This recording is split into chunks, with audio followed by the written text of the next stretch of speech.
Picture the scene. The school holidays have just finished, but it's the 9th of September 1993, it's a Thursday, it's 4:48, and it's time for Bad Influence, a brand new series to take you through the winter school term. What more could you ask for?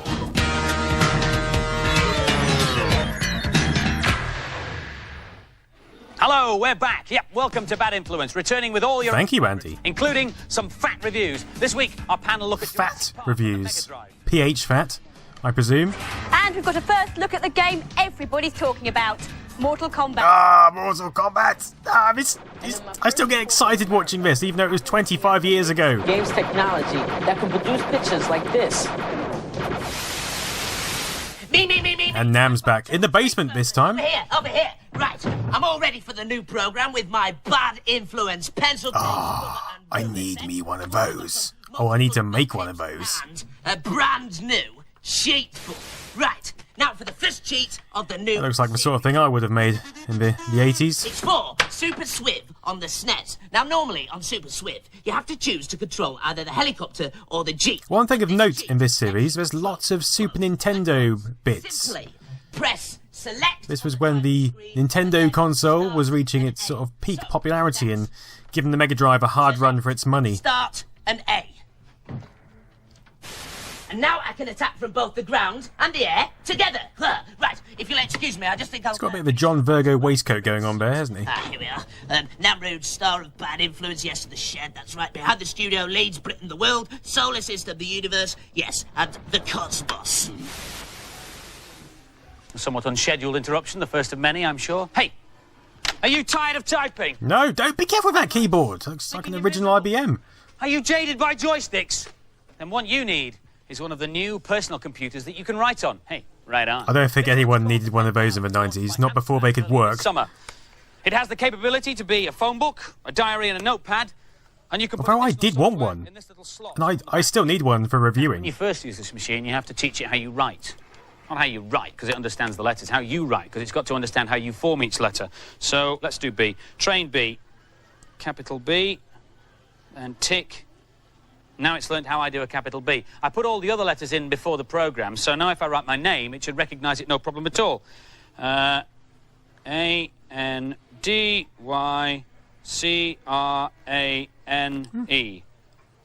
Angracrana. Not actually too bad for one of those. Close, I suppose. But how does the computer understand your handwriting? I can usually read Andy's handwriting because I understand the meaning of the words. Make sense of that, then. Aha. OK, so... this first word is either going to be meat Oi, or oi. melt. Meet me in the canteen. Andy isn't going to want to melt me in the canteen. Share a Kit Kat. It's got to be meat. The computer doesn't know that, though. It doesn't understand the meanings of the words, so it has to use a different technique. The computer learns the way you write each letter. It records where you put the pen down first and then follows you all the way around to the end. Now, that pattern that ends up, if it matches something in its memory, all well and good, but then again, sometimes your small e's end up as... To be fair, that was a rubbish E, Andy. Brought out their own electronic message pad called the Newton. It tries to get past this problem by comparing each word you write with its own inbuilt dictionary. So it'll only let you write proper words. There you go, meat and melt. But I get rid of that because it's a lot of fun. That's a nice touch. It's more expensive, The animation that they used to put on those. Little things that Apple did. And so it's just like using a pen and paper, really. that's how they came back into the market with their iPods, I guess. It's time for our first review. I think he means that now it's time for our first review. No, that's not what it says here, though, is it?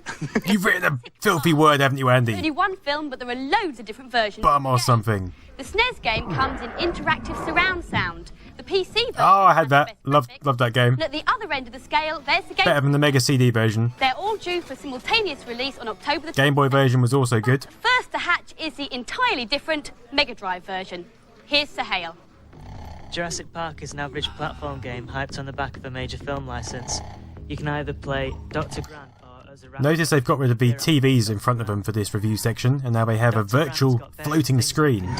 He can swing from ropes, and as he falls, he can shoot the dinosaurs with various weapons, which are displayed in a box. I do love platform games. He's got various weapons, such as a dart, a red dart, an electricity bolt, and a bomb. And this did look like a good Mega Drive game. It looked almost like a Super Nintendo title. Quite good. Being the raptor is better than being Dr. Grant, although it's so easy to kill people. You just jump on them. You don't even need all 3 buttons. The jump one's enough to get through the first level. Especially with a Mega Drive's limited colour palette of what, 64 colours? Disappointed with this game. I would have thought they'd come up with a better game for such a big film title, and it doesn't follow the plot of the film much either. I think it's overrated, just like the film. Unless you're wanting to buy this game for it being Jurassic Park, I recommend Alien 3, as the game has the advantage of actually having a plot. Alien 3 is a good The game. game has great graphics, but the control system lets it down. Especially on the Master So System. the final scores for Jurassic Park on the Mega Drive. The girls gave it an average score of 3 out of 5, and the boys agreed with them. They gave it 3 out of 5 as well. Yeah. Fair. I really enjoyed that Jurassic Park movie, especially when all the computer-generated dinosaurs ate the people. Actually, I've been fertling around with a computer-generated version of me. It's only a prototype, but I'll let you see it if you like. I can make him walk, I can make him run, and I can make him eat people. Get off! That would have been a good add-on for Microsoft Office, wouldn't it? Instead of the paperclip. Tiny version of Nam. This on the Mega Drive. All you have to do is pause the game while you're in arcade mode, then press in. CBB. I like your CRT screen, Nam. What is it, Ferguson? Options screen. Get off, you digital. It's got the tinted glass on the front, which used to clip on. You grotty graphic. And you can peruse the reviews and loads of other information in our data blast, which appears at the end of the programme. If you were watching last series, you'll know how it works, but if not, this is how you access it. All you need is your Commodore Garden video recorder. And the bit of the programme to record is the credits, the last 30 seconds, where everybody's name shoots across the bottom of the screen. When you've done that, rewind it and play it back, but don't play it back at the normal speed. Play it back using your pause and frame advance. Did anyone do that? I never actually recorded. More than 90 different pages of information. I think I might have done it once or twice, but I didn't make it a regular thing of The it. right in America. For the first programme, he's been having a look at all the new stuff stateside. Hey Z. News from the U.S. is happening in that building behind me. But before we take a look, here's a quick rundown of what's hot and what's not. Every other game released nowadays is tied to a movie. The hottest is Virgin's Aladdin, based on the animated Disney movie. The graphics are being produced by Disney animators. I looked up Z right the other day. He was in a couple of other programs around this era. Is Demolition Man the game, based on Demolition Man the movie starring Sylvester Stallone and Wesley Snipes. But he doesn't seem to have done much since. Special footage during the production of the movie. Demolition Man, you see, Into the game. that was a great... I found that really exciting with the old digitised graphics on the Mega Drive and the Super Nintendo. And they're also developing 2 new Star Wars titles, TIE Fighter and this one, Rebel Assault. My favourite Star Wars game was X-Wing for DOS. VapourWear. Everybody's been talking about it for months, but it really doesn't exist yet. One example is Sega's home yes. reality headset. They had a prototype version of it at a big computer show in Chicago. You need to watch And they told us we could have it today to show you.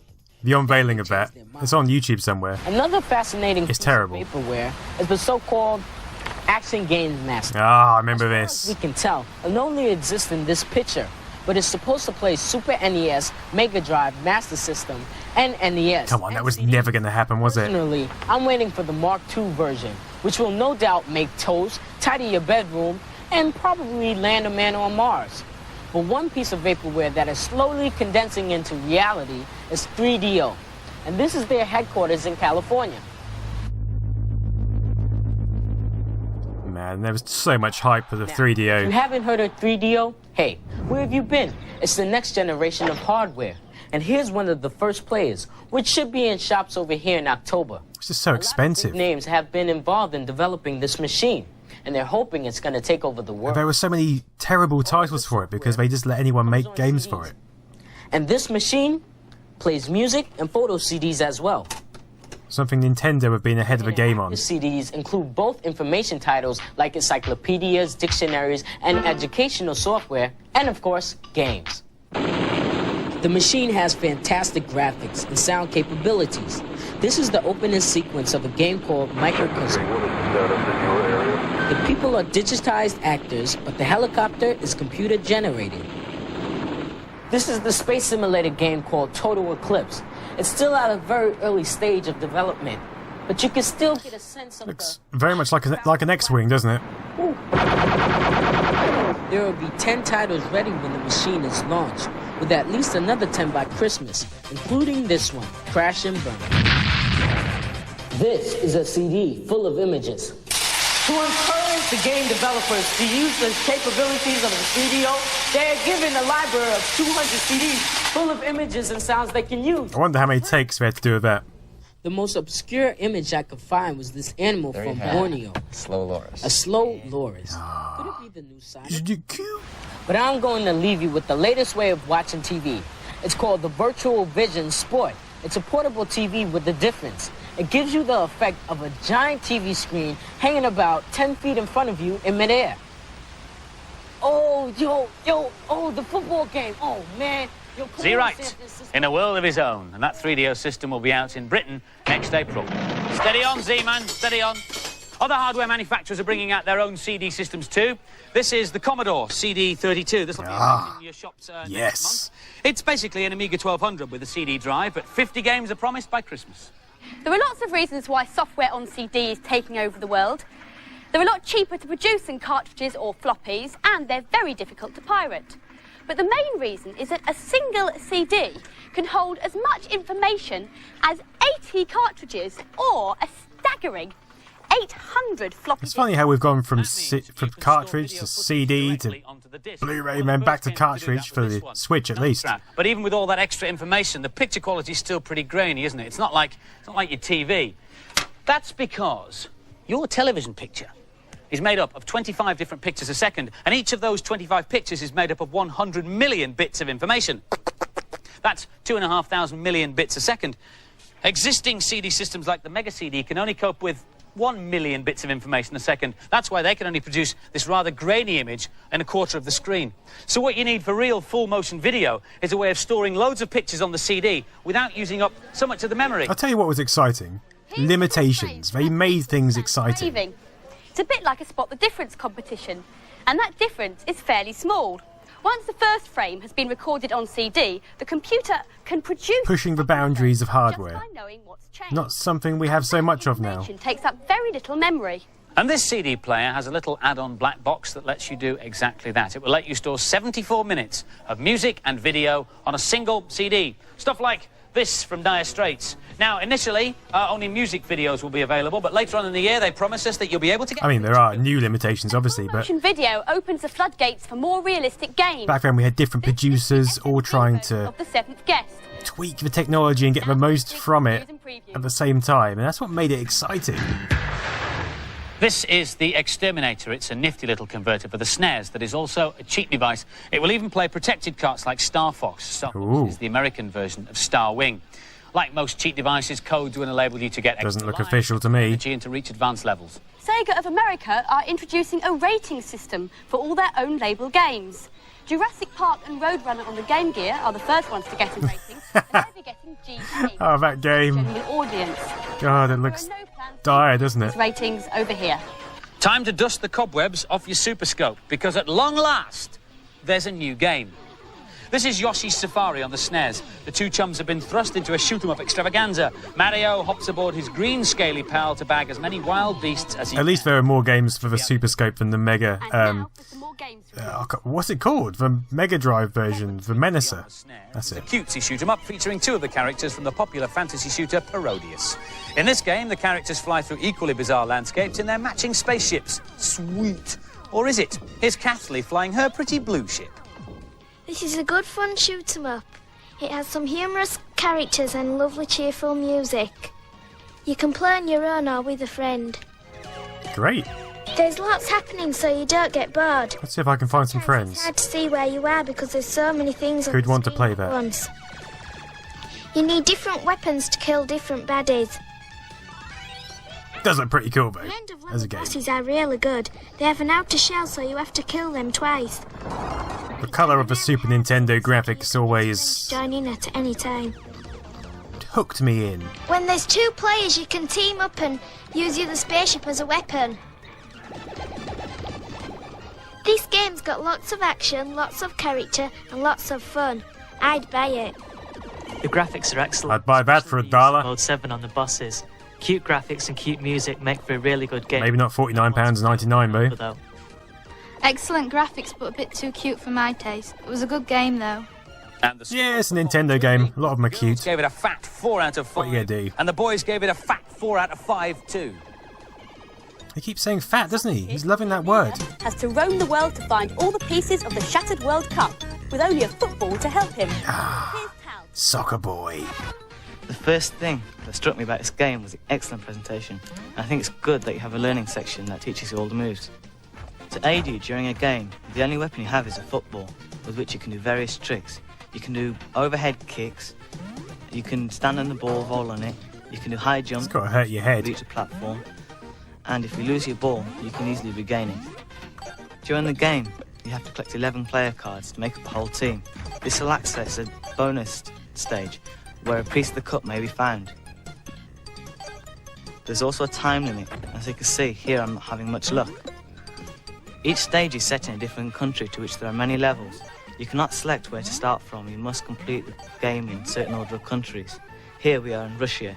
The annoying thing about this game is the music, but luckily we can switch that off. I quite like this music. This is a great game with great potential, but you must be patient with it, as complete mastery of all the moves takes time. I found the title a bit misleading because it was not a sports game. Oh, he's got a football, hasn't he? Come on. It's annoying. It's not instantly appealing, but the graphics get better and better on each level. It's one worth sticking with. And the scores for Soccer Kid: the girls gave it an average 3 out of 5, and the boys gave it a fat 4 out of 5. Yeah, not bad for £29.99. This Monday, sweaty hands across the country will be able to grab hold of the most hyped game since Sonic 2. Specifically sweaty hands? Oh yes, they will be sweaty. Beat 'em up ever.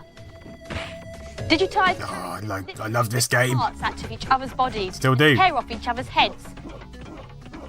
So here it is then, the first showing on British television of the game that everybody's talking about. I was pleased when they brought out the Master System version. Now, the software company behind this are hoping that all the hype will sell some more copies of the game. But as a beat-em-up goes, it's no more violent than any other you can buy. The difference is that, like the coin-ops in the arcades that have a switch that turns off the violence, Mortal Kombat's got a gore code included. Now, a gore code is simply a cheat that lets you turn the violence on or off. Are you on the Mega Drive? This is it without the cheat. And this is it with it. What did the Super Nintendo one have? Sweat, didn't it? That cheat is only supposed to be available Like it makes a to anyone over difference. the age of 18, but of course by now it's been published in all the magazines. Listen, take it from me, it doesn't add anything to the gameplay, and bear this in mind before you part with your hard-earned.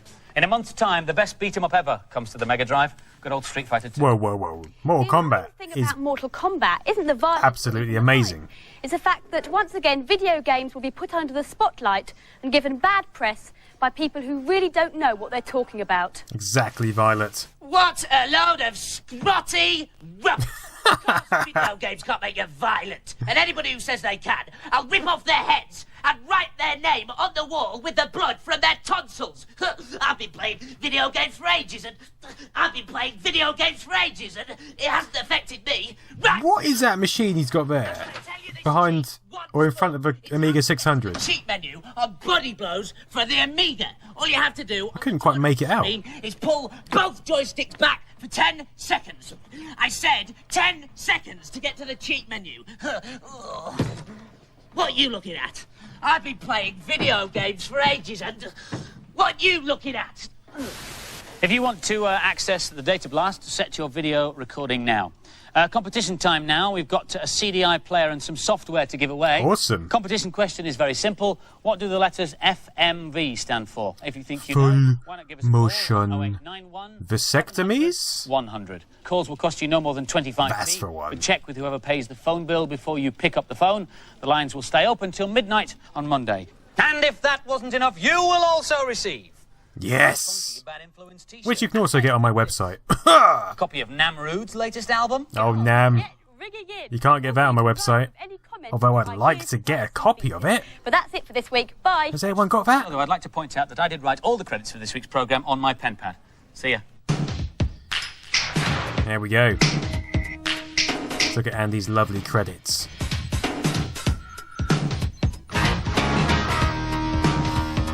And with the advert thing at the top right hand corner, that definitely denotes the programme has ended. So that's the end of episode 1, season 2. Join me next time for another episode. Thanks for watching. Goodbye.